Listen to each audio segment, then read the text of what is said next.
Good afternoon and welcome to the Modax Consulting presentations on Microsoft Dynamics 365 Business Central. I'm Brian Roberts, a senior consultant with Modax, and today we'll be taking a look at drop shipments. Drop shipments is where you have a vendor shipping directly to one of your customers, but the money transactions do flow through. We'll be taking a look at the sales order process and the one step required to mark it as a drop shipment. We'll look at creating a manual purchase order to process that drop shipment and have the vendor ship stuff. That manual process is more appropriate if this is a rare one-off situation for you. And then we'll take a look at the requisition worksheet, which would be useful if you have a larger volume of drop shipments. Just to comment here, there also are special orders in Business Central where stuff does flow physically to your warehouse that is distinct from drop shipments. I'm just going to be discussing drop shipments today. So let's take a look in the software. So I've already created a sales order here, and I've just filled in the regular stuff on the sales order, nothing special. We want to buy 11 of this item. All the normal stuff gets filled in, nothing special here. There's a new column you may not have seen before. What I did was I went in here to personalize and added this specific column here. This is the flag that says that this is going to be filled through drop shipment, not a regular warehouse fulfillment. So in this case, I'm going to choose it on this order and go ahead with the regular release process for the sales order. That's it. That sales order has been marked for drop shipment. That is the only change that is required. So let's actually make a purchase shipment of that specific item from the vendor directly to the customer. So in this case, I'm doing stuff manually. I am picking the appropriate vendor here, and I'm coming down here to the shipping and payment tab.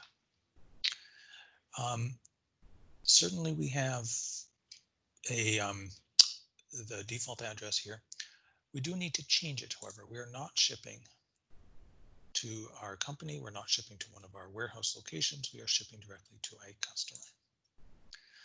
And I do need to pick the appropriate customer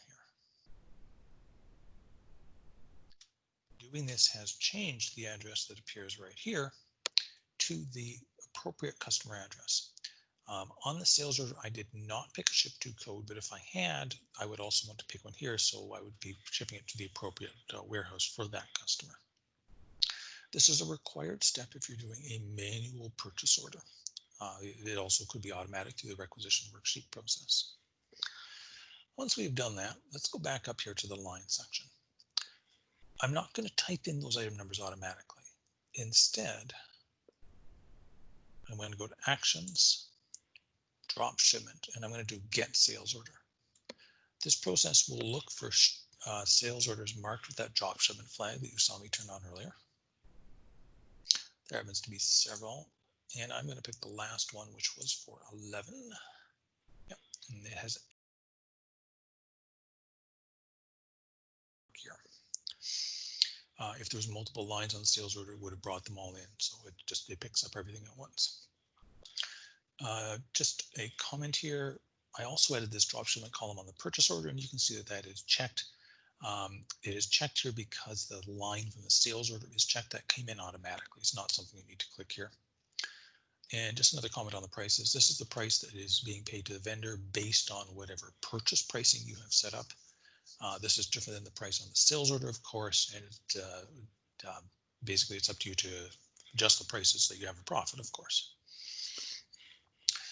So this purchase order would then be sent off to the vendor. I'm just going to do a quick preview so I can talk about one detail here. I want to point out this specific address here. This is the customer's address. It's not your address. So in this case, we're in the Modax demo environment. So this is Modax's address. This is your customer's address, and this is the vendor's address over here. So it has the full addresses, but the shipment is not physically going through any of your warehouses at all. Eventually, the vendor would ship this stuff, and it would be received at the customer's location, not your warehouse, the customer's. And you would follow the regular receiving process in the purchase order. So quantity there, just going to post, just posting the receipt, not doing the invoice.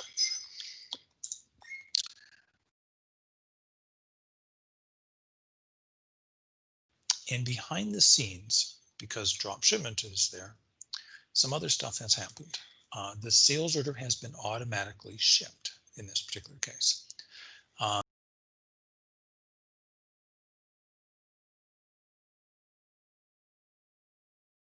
This would have automatically, through the normal process, you would have entered the lot numbers or serial numbers on the purchase order, and they would have been copied to the item tracking lines on the sales order. So you do not need to double enter those. Let's go take a look at that sales order.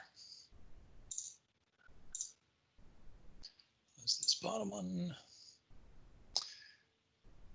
And I just want to jump over here, and we can see that our quantity shipped has been updated automatically. So at this point, you would continue with the normal process. You would then send an invoice off to your customer, billing them for the stuff, even though you didn't physically touch it. The rest of the stuff is normal, and I'm not going to run through that in any detail. So that was making a manual purchase order, appropriate for low volume situations. But you may have a situation where you want to higher volume and you want to use a more automatic process. So let's take a quick look at that. And I just need to set up another sales order, so bear with me here for a moment.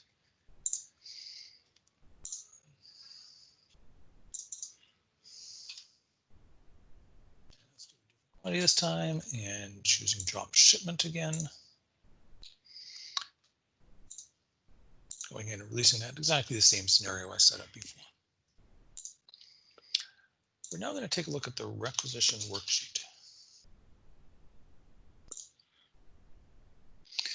So the requisition worksheet, if you're not familiar with it, is a screen that lets you automatically suggest and make purchase orders, so you do not need to manually do them. You may be familiar with the calculate process that looks at your current inventory and so on. Instead of running a calculate, I'm actually going to jump over to this drop shipment option right there. And we are going to do a get sales orders. So what this is doing is looking for sales orders that are marked as drop shipments, but where you have not created the purchase order yet.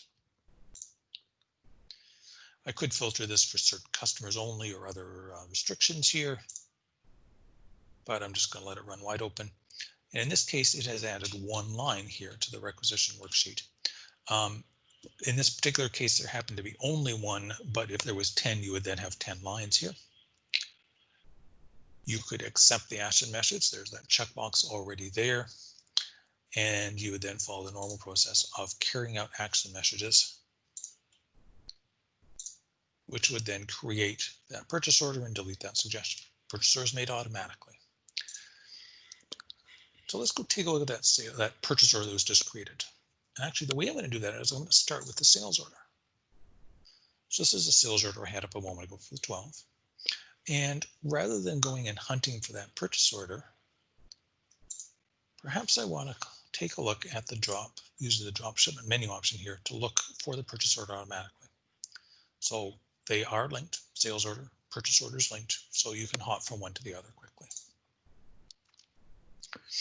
In this case, here's the purchase order we created. There's our 12. This is exactly what we did manually.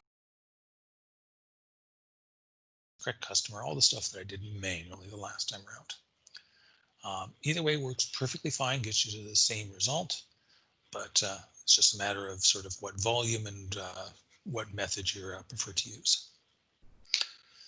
So that's the drop shipment process in Business Central.